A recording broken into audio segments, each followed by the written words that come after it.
Hey guys, how y'all doing? I'm here to give you guys a recap on Fate Zero 2nd season on episode 11. Now, this episode right here reminds me a lot of how I used to watch it back then and what was my nostalgia, etc. Those of you guys who understand why I'm doing this, I'm just doing this for fun, obviously, and prepping up for Heaven's Feel movie, which is coming out next month, obviously. So, if anything else, let's go.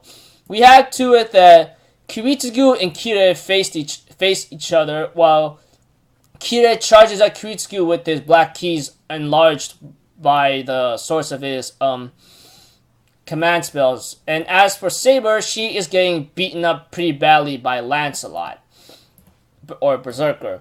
We have to it that Kire, on the other hand, gets shot by a origin round, which Kiritsugu thinks it will finish the fight, but apparently that does not work, and he almost gotten hit by Kire, and he only managed to escape by using time altered double acceleration, and he realizes that Kire is using command spells as his mana source, so it won't have any effect on him. And knowing that if he's not using his own magic circuits, the Origins rounds will not work. But if he could land a solid hit on him, then it could be game over.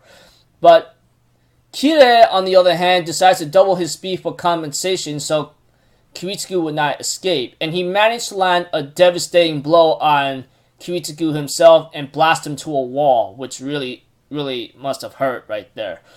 As for Saber, of course, she is getting her butt kicked around by Lancelot because she feels guilty about what happened to him. As for Kiritsugu, that looks like he was down for a count. He ends up launching his calico machine gun, if you want to call it, at Kire and managed to land a hit on him with his origin round by using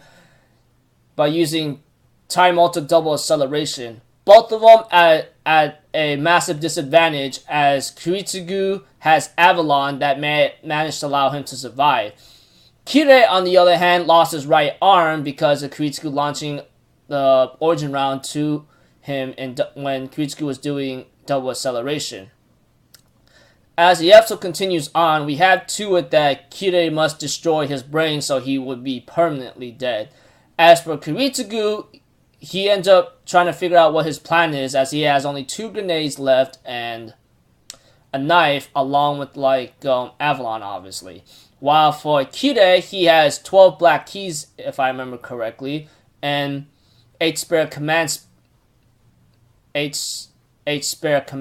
seals or spells.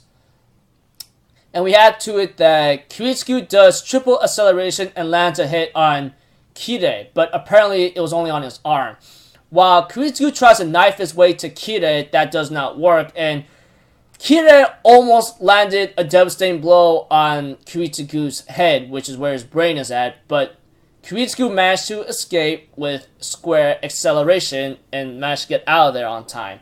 And managed to do a backflip, throws a knife at Kire's right leg, and Kire throws his 4 black keys at Kiritsugu, and Kiritsugu managed to reload his contingent on time, and they both end up getting ready to deliver a final blow to each other, but the Holy Grail ends up blowing up above them and knocks them into somewhat of a dream, which I'll get to a second, but not before we get to see Saber delivering a fatal killing blow to Lancelot Berserker and tells him that unless I win the Holy Grail, I cannot give you any recompense or give you any salvation, possibly. Lancelot, on the other hand, calls her a difficult woman after that and dies. We have to it that Kire ends up talking to Irisfield, or he thinks that's Irisfield.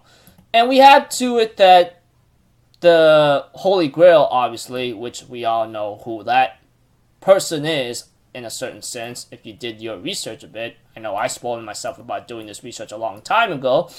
That Irisfield, on the other hand, tells Kiritsugu to make his wish. And apparently Kiritsugu does not know what she's talking about. How are you going to grant my wish, etc.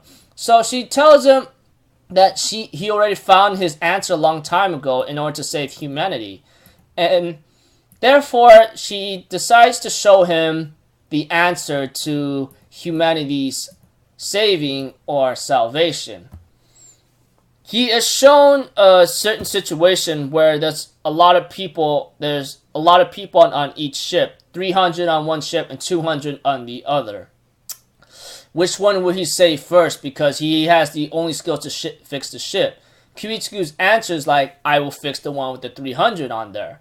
And 200 kidnap him and ask him what will he do next. And he ends up realizing that he will end up killing them, as it shows him the truth. And therefore he goes like, what the hell?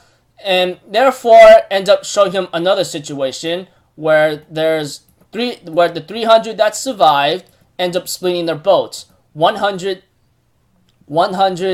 on the other boat, while the 200 are on the another boat. Which one would you save? And therefore Kiritsugu says, you already know what that answer is. And therefore he ends up killing the 100 on the boat to save the 200. And therefore we have to it that Kiritsugu does not understand this logic, because 300 is to save the other 200. It's not right, which is like he killed the 200 and then killed the 100 to save the other 200, which I'm pretty sure those guys who watch this episode or series will understand where I'm getting at here. But tells them that this is the right decision.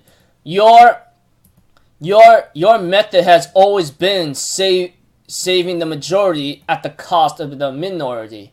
In terms of that, you always save the majority by killing the few. So there was nothing like in your power to do that. He even shows him how he did it before. Like, he killed his father and killed Natalia, and therefore like this person who is Emiya Kiritsugu, which is his own voice obviously, tells him that he is Angramanyu. You are the one to bear all the evils in this world, etc. And we have to it that the Grail gives him a final test now. Which one would you save? Which is Irisville and Eliasville, or Maya? Of course, he ends up killing Maya in the end and ends up having a small talk with Irisville and Eliasville. And therefore, as what's been going on here, of course, Kiritsugu, on the other hand, is told by the Grail, now you could just make a wish right now, get your wife back, save your daughter, and that's it.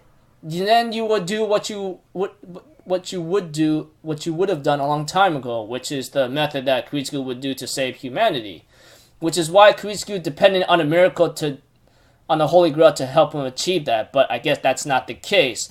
In other cases, instead of granting a certain wish to Kiritsugu, it instead showed him what he has to do, which really sucks. Some miracle, huh?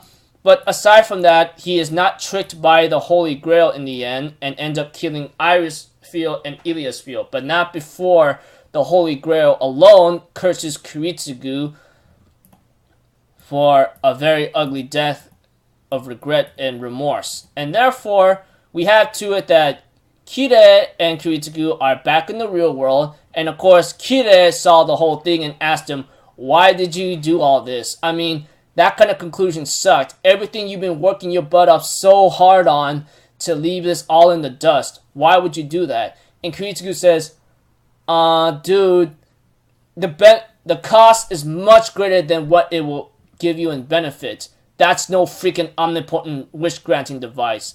Although Kire tries to tell Kiritsugu, don't destroy it, I need that thing. It can answer my every doubt no matter what. Kiritsugu shoots him dead and he ends up falling dead. As for Saber, she ends up encountering Archer, which is of course Gilgamesh, and tells him to step aside. But Archer, on the other hand, considers Saber like delusional and groveling on the ground, but he still sees her as a beautiful woman and asks him to be his wife, as this is his decision to make. Saber refuses at first until all hope is lost for her. Kiritsugu shows up and uses the command spells on Saber to use her Noble Phantasm to destroy the Grail. Saber was upset about this, as she does not understand why he would do such a thing. And obviously, she would not even understand, even Kiritsugu told her, and that's the thing. And therefore, he uses all of his command spells on Saber to use a Noble Phantasm to destroy the Grail. Even Archer is upset about this and tries to kill him, but too late for that. And Saber launches her attack, and it ends off there. And of course, next episode, we'll have to wait, not for next week, but after the other new episode of Fate Apocrypha. Those of you guys who will understand that. Anyways, rewatching this episode again reminds me a lot how much Kurisu busted his butt for trying to achieve a miracle. Instead of getting a miracle he always wanted for humanity's salvation, he ended up being shown what to do to achieve that salvation. Sucks. So until then, I'll see you guys in the next video. So I'm Alpha Zero, people. Have a good day, and I'll see you guys next time, right? Peace out. Bye-bye. Doo-doo-doo.